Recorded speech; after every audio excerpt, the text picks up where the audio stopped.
오늘 자랑에 대해서 하나님의 은혜를 함께 나누도록 하겠습니다.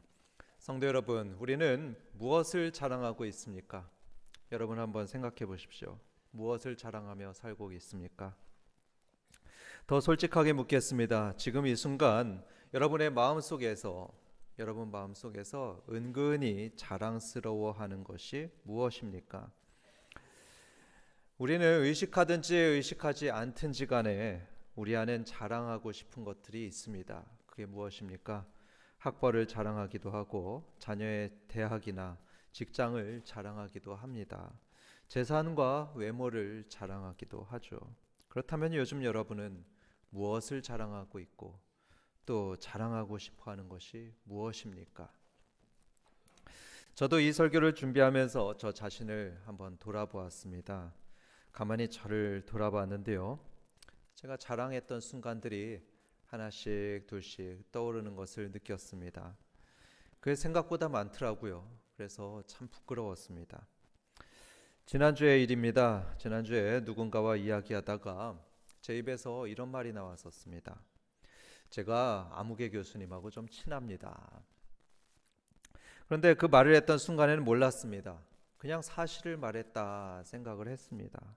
그런데 이 설교를 준비하면서 곰곰이 생각을 해보는데 그게 바로 자랑이구나 이런 생각을 하게 됐습니다. 제 속에 그걸 말하면서 과시하고 싶은 마음이 있었던 것입니다. 내가 이 정도의 영향력이 있는 사람이야 이런 생각이 있었던 거죠. 여러분도 그렇지 않습니까? 보통 우리는 대놓고 자랑하는 일은 별로 없습니다. 그렇죠?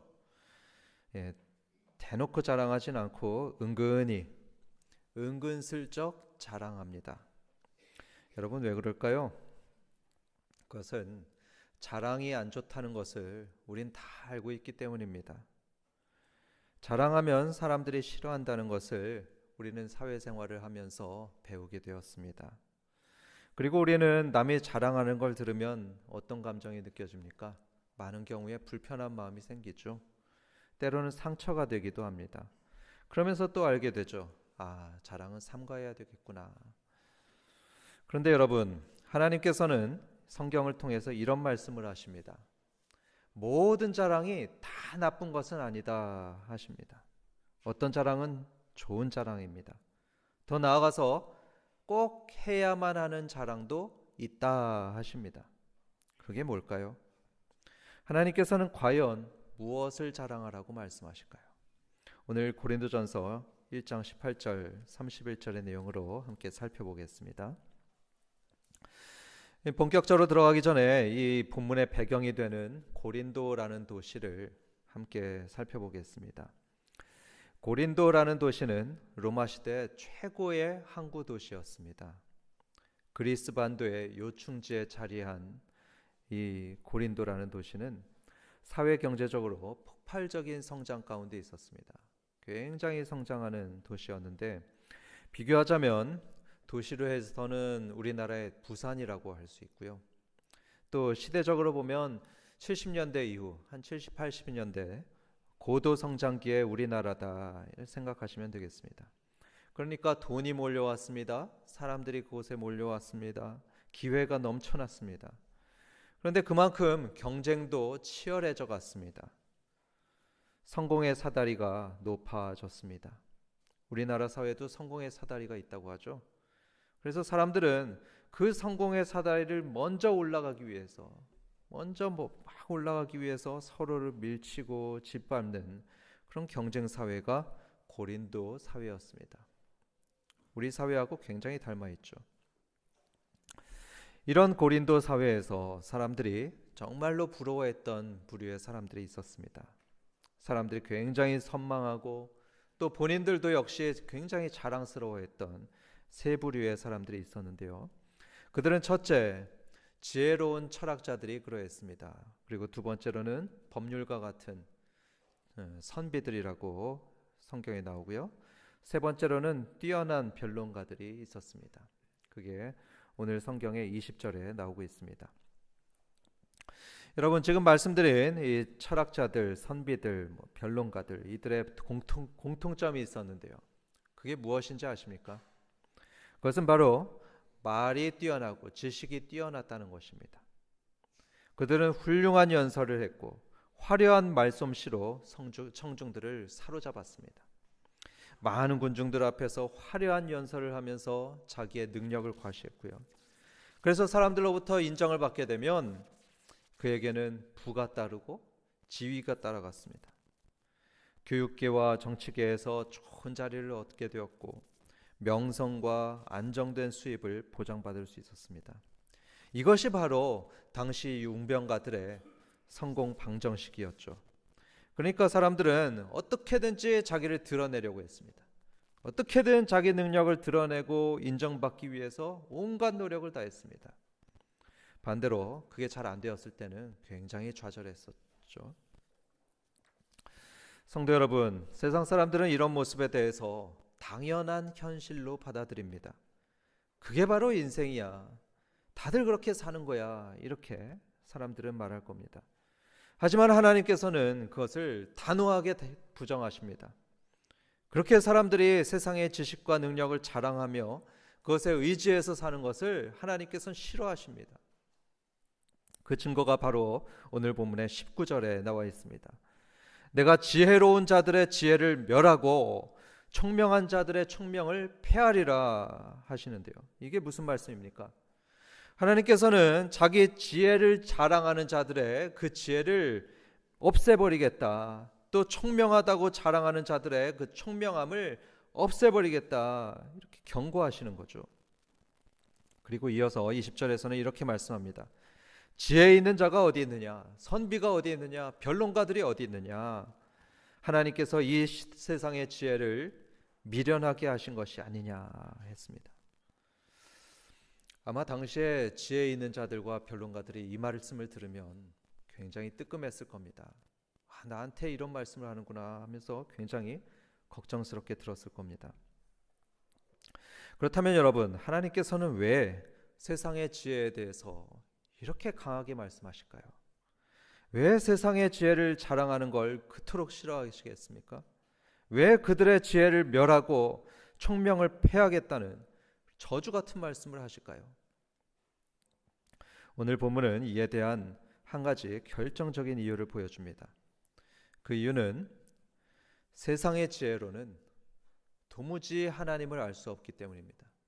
세상의 지혜로는 하나님을 알 수가 없습니다. 21절을 보십시오. 하나님의 지혜에 있어서는 이 세상이 자기 지혜로 하나님을 알지 못함으로 라고 되어 있죠. 이 말씀처럼 아무리 뛰어난 박사 철학자가 있다고 해도 인간의 지혜만으로는 하나님을 알 수가 없습니다. 사람의 이성만으로는 이성 너머에 계시는 그 삼위일체 하나님을 이해할 수가 없습니다. 지금도 살아 역사하시는 그 구원의 하나님을 만날 수가 없습니다. 이 세상의 지혜로는 말이죠. 따라서 오직 하나님께로부터만 오는 참된 행복, 또 생명, 구원도 얻을 수 없습니다. 대신 하나님께서 은혜를 주셔야 됩니다. 하나님 편에서 은혜를 베푸셔서 하나님 스스로 계시를 보여주셔야 그때 비로소 우리는 하나님을 알 수가 있고 하나님을 만날 수도 있습니다. 여기서 한 걸음 더 들어가 보겠습니다. 여러분, 사람들이 왜 지혜를 추구하는지 그 동기와 목적을 함께 생각해 보겠습니다. 여러분, 고린도 사람들은 왜 그렇게 지혜와 능력을 추구했느냐? 그 이유는요, 순수하게 배우고 싶어서가 아닙니다. 순수한 배움의 열망 때문이 아니었습니다. 단순히 진리를 탐구하려는 마음에서 그렇게 지혜를 추구한 것이 아닙니다. 여러분, 사실 진리를 추구하는 것은 나쁜 게 아닙니다. 진리를 추구해야 됩니다. 그거 좋은 일입니다. 진리를 향해서 파고들다 보면 사람들은 깨달을 수 있습니다. 아, 하나님께서 살아계실 수 있구나. 하나님이 존재하시는구나. 이것을 지혜를 추구하다 보면 그것을 어렴풋이 알 수가 있습니다. 그런데 고린도 사람들의 진짜 지혜를 추구했던 동기는 달랐습니다. 그들이 지혜를 추구했던 목적은 자기를 높이기 위해서였습니다. 자기의 위상을 확보하기 위해서였죠. 더 높은 존재가 돼서 남들 위에 있고 싶었습니다. 남들 위에 군림하고 싶었던 것, 그것 때문에 지혜를 추구했습니다. 여러분, 바로 우리 얘기 같지 않습니까? 어쩌면 우리의 얘기입니다. 이것은 우리 인간 내면에 있는 가장 뿌리가 깊은 욕망입니다. 우리는 경쟁에서 이기면 금방 우쭐해집니다. 그런데 더 높은 사람, 더 잘하는 사람을 보면 어떻죠? 초라해집니다. 이기면 교만해지고 지면 열등감에 사로잡히는 것, 그게 바로 우리들의 모습입니다. 이런 끝없는 비교와 경쟁 속에서 사람들은 지쳐갑니다. 우울증에 걸립니다. 번아웃에 빠져듭니다. 참 아이러니하지 않습니까? 더 행복해지려고 능력을 추구하고 또 지혜를 얻고자 하는데, 그러면서 오히려 병을 얻습니다. 평안이 사라집니다. 피곤합니다. 결국 성경 말씀처럼 멸망에 이르기도 합니다. 그러니까 성경은 단호하게 말씀합니다. 세상 지혜를 의지하는 것은 헛되다, 어리석다. 성경은 말씀합니다. 이제 바울은 이것과 정반대의 실제 사례를 들면서 이 세상 지혜가 얼마나 헛되다는 것을 강력하게 증거합니다. 그는 지금 이 편지를 읽는 고린도 교인들을 향해서 이렇게 말을 하고 있습니다. 26절입니다. 형제들아, 이건 고린도 교인들 말하는 거죠. 너희들의 부르심을 보아라. 육체를 따라 지혜로운 자가 많지 아니하며 능한 자가 많지 아니하며 문벌 좋은 자가 많지 아니하도다. 이것은 바울이 이렇게 말하는 것입니다. 여러분, 고린도 교인 여러분, 하나님으로부터 여러분이 어떻게 부름받았는지 한번 보십시오. 사실 여러분들이 부름받을 땐 지혜로운 자가 없었습니다. 육체를 따라 능한 자가 없었고 문벌 좋은 자가 많지 않았습니다. 정말로 그랬습니다. 고린도 교인들은 본래 자랑할 것이 전혀 없었던 사람들입니다. 26절부터 28절을 보면 그들은 본래 미련한 자였고 약한 자였고 천한 자였고 멸시받던 자들이었습니다. 세상에서 아무것도 아닌 사람들이었습니다. 자랑할 게 하나도 없었던 사람들이었죠. 그러니까 사람들이 주목하지도 않고 칭찬하지도 않았던 사람들이 바로 고린도 교인들이었습니다. 그게 본래 모습이었습니다. 그런데 하나님께서는 누구를 부르셨죠? 아까 우리가 봤던 그런 지혜로운 사람들, 선비들, 변론가들을 불렀습니까? 아닙니다. 그렇게 세상에서 능력 있다고 자랑하던 사람들을 부르지 않았습니다. 대신 하나님은 고린도 교인들을 선택하셨습니다. 다시 말해서 세상 지혜도 없고 또 세상 능력도 없어서 사람들이 미련한 사람이다, 약하다, 천하다, 무능하다 이런 말을 들었던 그런 고린도 교인들을 하나님이 선택하셨습니다. 그리고 그들에게 자신을 계시해 주셨죠. 자기를 계시해 주셔서 하나님을 알게 해주셨고 하나님을 만나게 해주셨고 그들에게 생명 주시고 구원을 주셨습니다. 그 이유가 무엇이었겠습니까? 그 29절에 나옵니다. 이는 그렇게 선택하신 이유는 아무 육체도 하나님 앞에서 자랑하지 못하게 하려 하심이라. 여러분, 하나님께서는요, 이 세상 지혜가 얼마나 허망한지, 얼마나 헛된지를 폭로하기 위해서 가장 확실한 방법을 선택했습니다. 어떤 방법을 선택하셨냐? 세상이 그렇게 중시하는 그 능력, 그 지혜, 그걸 가진 사람들이 아닌, 그것이 전혀 없는, 그것과 전혀 무관한 사람들을 하나님이 선택하셨다는 것입니다. 왜 그렇게 하셨을까요? 왜냐하면 아무것도 자랑할 것이 없는 사람들을 구원하시면 그 사람들은 그것을 오직 하나님의 은혜, 오직 하나님의 은혜인 줄로 받아들이기 때문입니다. 자기 공로 때문이 아닙니다. 자기 자격 때문이 아니라는 것을 이들은 분명히 압니다. 그래서 이들은 하나님께만 감사하겠죠. 하나님께만 영광을 돌립니다. 자기에게서 온 구원이 아니라고 하나님께 고백합니다. 이게 하나님의 구원이 가진 역설입니다. 다음으로 이런 세상의 지혜와 능력 대신에 우리가 자랑해야 될 것, 또 자랑할 수 있는 것을 말씀드리겠습니다. 그게 무엇이냐면 십자가에 못 박히신 그리스도입니다. 우리가 해야 될 유일한 자랑은요, 오직 십자가의 예수님, 그분만 되어야 합니다. 그렇게 십자가의 예수님을 자기의 유일한 자랑으로 삼았던 한 사람이 있었습니다. 그 사람이 누구냐? 바로 사도 바울입니다. 사도 바울은 오직 예수님, 오직 십자가만 항상 자랑했던 사람입니다. 여러분, 그렇다면 혹시 이 바울이란 사람은 그렇게 자랑할 게 없었던 사람이었을까요? 자랑할 게 너무 없어가지고 그렇게밖에 안 했을까요? 아닙니다.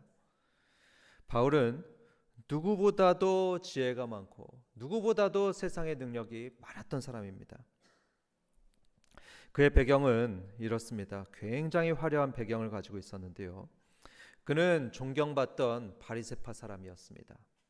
그리고 당대 최고의 교수라고 하는 가말리엘이라는 선생님의 제자였습니다. 그는 히브리인 중에 히브리인이었고 율법의 의로는 흠이 없었다고 합니다. 게다가 그리스 철학, 그리스 문학에도 굉장히 정통했었습니다. 한마디로 말해서 명문가 출신의 최고의 교육을 받은 최고의 엘리트였습니다. 그러니까 바울은요, 자기가 자랑하려고 마음만 먹으면 얼마든지 자랑할 수 있었습니다. 자기의 지혜, 자기와 능력 이런 것들을 마음껏 내세울 수 있었습니다. 그런데 이런 바울이 고린도에 와서 연단에 서게 되었는데, 이렇게 연단에 서는 일이 있었는데요. 그때 그를 보는 사람들은 이런 기대를 가졌을 겁니다. 야, 저 바울 굉장히 유명하다고 하는데 무슨 말을 할까? 저 사람은 뭘 보여줄까? 분명히 당시에 가장 고급 지식이었던 철학 이야기를 기대했을 겁니다. 화려한 수사학이 있기를 기대했을 겁니다. 그런데 바울은 어땠을까요? 그런 사람들의 모든 기대를 단숨에 무너뜨렸습니다. 그가 연단에서 외쳤던 메시지는 그게 아니었고 오직 한 가지, 십자가, 그리고 십자가에 달린 그리스도, 그것만 외쳤습니다. 고린도전서 2장 2절을 같이 보겠습니다. 내가 너희 중에서 예수 그리스도와 그가 십자가에 못 박히신 것 외에는 아무것도 알지 아니하기로 작정하였습니다. 여러분, 이렇게 바울이 말하고 또 자랑했던 주제는 오직 하나였습니다. 십자가에 달리신 예수 그리스도였습니다. 바울은 자기를 드러내질 않았습니다. 자기를 향한 사람들의 기대를 다 알고 있었는데, 그걸 뻔히 알면서도 자기가 가진 뛰어난 지식 내세우지 않았습니다. 아름다운 수사학적 언어 사용하지 않았습니다. 그리고 2장 3절을 보면 그는 약한 모습까지도 보입니다. 이걸 요즘 말로 하면은 자기를 디스하기까지 합니다. 어떻게 디스하느냐? 자기 스스로 저는 약합니다. 저 떨립니다. 이렇게 말을 합니다. 사람들은 그렇지 않죠. 사람들은 다들 자기가 강한 걸 내세우고 자기가 능력 있는 사람으로 그렇게 포장하려고 애를 쓰는데, 바울은 정반대였던 것입니다. 여러분, 이것은 그냥 겸손해 보이려고 하는 것이 아닙니다. 겸손해 보이려고 위선하는 것이 아닙니다. 바울은 정말로 자기가 전도할 때에 그런 논리정연한 말을 쓰려고 하지 않았습니다. 철학적인 지식은 사용하지 않았습니다. 뭘 아는 체를 안 했습니다. 오직 예수님 얘기, 십자가 얘기만 했습니다. 그러니까 모르는 사람들이 볼 때는 이 바울이 좀 모르는 사람으로 보였다고 합니다. 지식이 얕은 사람으로 보였다고 하죠. 실제로는 누구보다도 많이 아는데. 그렇다면 여러분, 바울은 왜 십자가와 그리스도만 전했을까요? 왜 그것만 드러냈을까요?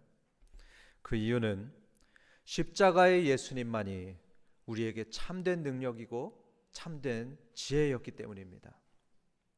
24절을 보겠습니다. 그리스도는 뭐라고 하죠? 하나님의 능력이요 하나님의 지혜니라 합니다.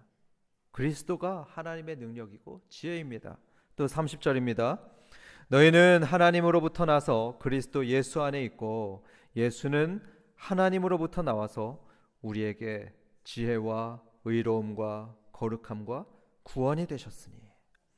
여러분, 십자가의 예수 그리스도께서 우리에게 네 가지가 되었다고 지금 말씀하는데요. 그의 첫 번째로 뭐라고 하냐면 우리에게 구원이 되셨다 합니다. 다시 말해서 예수님은 우리에게 영원한 생명을 주시는 분이십니다. 또 예수님은 지혜가 되었다고 하죠. 예수님은 지혜에 있어서 우리에게 하나님을 아는 지식, 또 하나님을 경험하는 지식을 주십니다. 또 의로움과 거룩함이 되셔서 우리를 의롭게 또 거룩하게 변화시키십니다. 한마디로 정리하면 우리가 예수님을 믿을 때 우리 영혼의 가장 깊은 곳이 다 채워진다는 말씀입니다. 구원받아서 영혼과 구원의 죽음의 문제가 해결되게 하시고요, 지혜를 얻게 하시고요, 우리를 의롭고 거룩하게 변화시키십니다. 그래서 세상은 절대로 줄 수 없는 우리들 속에 깊은 만족과 참된 행복을 바로 예수님께서 주십니다. 세상은 이해하지 못합니다. 세상은 이 비밀을 절대 이해하지 못합니다. 그래서 23절을 보면 유대인들과 헬라인이 뭐라고 하냐면요, 십자가를 안 믿는다고 합니다. 아니, 안 믿을 뿐만 아니고 혐오하기까지 한다고 합니다. 너희는 왜 십자가에 죽은 사람을 믿냐? 이러면서 어리석도다, 이해하지 못한다고 합니다. 하지만 성경은 말씀했습니다. 하나님의 어리석음이 사람보다 지혜롭고 하나님의 약하심이 사람보다 강하다고 하나님은 말씀하십니다. 그래서 십자가의 예수님을 믿고 따르는 삶에는요, 하나님의 능력이 나타납니다. 하나님의 지혜가 나타납니다. 하나님의 그 십자가의 예수님을 믿는 그 사람 속에는 새 마음이 창조되고요, 새로운 감정이 생기게 됩니다. 그게 바로 십자가의 예수님을 믿을 때 일어나는 그런 현상입니다. 기적입니다. 그래서 바울은 자기를 감추려고 했습니다. 자기는 더 감추고 자기는 드러내지 않으려고 하고요, 대신 참된 지혜요 참된 능력이신 십자가의 예수님만 전하려고 애썼습니다. 이 십자가의 복음이 얼마나 단순하면서도 강력한지 한 가지 실제 이야기를 나누도록 하겠습니다. 이것은 제가 잘 알고 있는 한 분 목사님으로부터 들은 얘기입니다. 이 목사님의 고모부님이 계셨는데요, 이 고모부님이 굉장히 대단한 분이시라고 합니다. 비상한 두뇌를 가지신 분이라서 아이비리그의 수학과 교수로 계셨다고 하고요, 그리고 대한민국 정부로부터 공로 훈장까지 받으셨던 그런 대단한 교육자이셨습니다. 그런데 이분은 예수님을 안 믿었다고 하죠. 다행히 부인이신 고모는 믿었다고 합니다. 그래서 때로 그분의 집에서 구역 모임도 하고 또 이 모임에 교회 담임 목사님도 때때로 왔다고 합니다. 그런데 이 고모부는요, 그렇게 담임 목사님을 만날 때마다 신앙적으로 어려운 질문들을 계속 던졌다고 합니다. 좀 시험하기도 하고 그랬던 거죠. 계속 어려운 질문들을 던져가지고 이 담임 목사님하고 토론이 벌어졌는데요. 그런데 그렇게 토론을 할 때마다 그냥 논쟁만 왔다 갔다 했었지 고모부는 믿지 못했다고 합니다. 그래서 계속 고모부는 믿지 않고 살게 되었습니다. 그러다 이분이 한국을 방문하던 일이 있었는데 갑자기 배가 아파서 병원에 입원하게 되었습니다. 그런데 그 검진 결과는 충격적이었습니다. 위암 말기였습니다. 너무 늦게 발견해서 치료 방법이 없었습니다. 그래서 미국에 다시 돌아와서 이제 죽음만 기다리고 있었는데 하루는 한 흑인 목사님이 방문하게 되었다고 합니다. 그리고 그 흑인 목사님은 고모부에게 단도직입적으로 이렇게 물어봤답니다. Brother, are you saved? 형제여, 구원 받았습니까? 이렇게 물어봤던 겁니다. 여러분, 이 질문은요, 지금까지 담임 목사님이 한 번도 질문하지 않았던 내용이랍니다. 한 번도 건드리지 않았던 주제입니다. 왜냐하면 이분이 대학 교수거든요. 이 대학 교수라는 권위 때문에 이 목사님이 차마 묻지 못했던 질문이었습니다. 그 다음에 이 흑임 목사님은 복음을 전해줬다는데요, 화려한 말 하지 않았습니다. 철학적인 논증도 없었다고 합니다.